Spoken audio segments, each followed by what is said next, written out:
Kisah inspirasi Auguste Comte tahun 1798 sampai tahun 1857 Bapak Sosiologi Dunia. Auguste Comte, nama panjangnya, Isidore Marie Auguste Francois Xavier Comte, adalah seorang filsuf Prancis yang dikenal, karena memperkenalkan bidang ilmu sosiologi serta aliran positivisme. Melalui prinsip positivisme, Comte membangun dasar yang digunakan oleh akademisi saat ini, yaitu pengaplikasian metode ilmiah dalam ilmu sosial sebagai sarana dalam memperoleh kebenaran. Comte juga merupakan tokoh yang pertama menciptakan istilah sosiologi, sehingga ia mendapat julukan sebagai Bapak Sosiologi Dunia. Salah satu sumbangan pemikirannya terhadap sosiologi adalah tentang hukum kemajuan kebudayaan masyarakat yang dibagi menjadi 3 zaman, yaitu, zaman teologis, adalah zaman di mana masyarakatnya mempunyai kepercayaan magis, percaya pada roh, jimat serta agama, dunia bergerak menuju alam baka, menuju ke pemujaan terhadap nenek moyang, menuju ke sebuah dunia di mana orang mati mengatur orang hidup.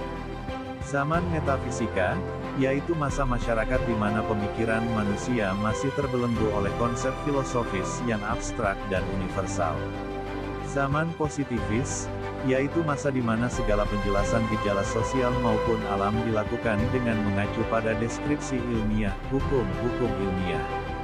Auguste Comte lahir pada tanggal 17 Januari tahun 1798 di Montpellier, sebuah kota kecil di bagian barat daya Prancis.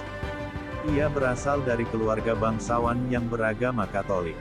Pendidikan awalnya, ia tempuh di kota kelahirannya. Kemudian, pada usia 25 tahun, ia melanjutkan studinya di Politeknik École Paris. Pada tahun 1816, Politeknik tersebut ditutup untuk reorganisasi, dan ia kembali ke kota kelahirannya dan mengambil sekolah kedokteran. Kemudian pada bulan Agustus tahun 1817 dia menjadi murid sekaligus sekretaris dari Claude Henry de Rouvroy, Comte de Saint-Simon, yang kemudian membawa Comte masuk ke dalam lingkungan intelek. Pada tahun 1824, Comte meninggalkan Saint-Simon karena lagi-lagi ia merasa ada ketidakcocokan dalam berpikir dan ia telah menemukan basis pemikiran filsafatnya sendiri. Ironisnya, pada tahun 1826,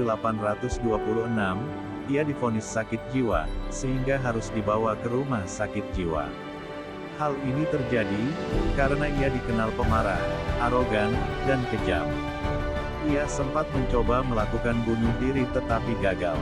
Namun, ia melarikan diri dari rumah sakit sebelum dinyatakan sembuh. Istrinya, Caroline Massin, sebenarnya memiliki peran besar dalam menstabilkan kondisinya. Tetapi, sangat disayangkan karena pada tahun 1842, ia bercerai dengan Caroline Massin. Alasan perceraiannya tidak begitu jelas. Saat-saat di antara pengerjaan kembali rencananya sampai pada perceraiannya, ia mempublikasikan bukunya yang berjudul Le Cours de Philosophie Positivistique. Sekitar setahun lebih dari perceraiannya, tepatnya pada tahun 1844, ia menjalin hubungan asmara dengan Clotilde de Foucauld. Ia menghabiskan sisa hidupnya di Paris hingga meninggal pada tanggal 5 September tahun 1857.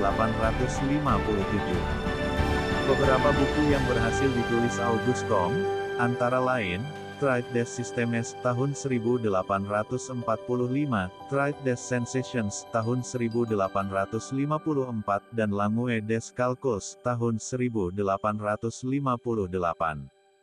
MAP TV Channel.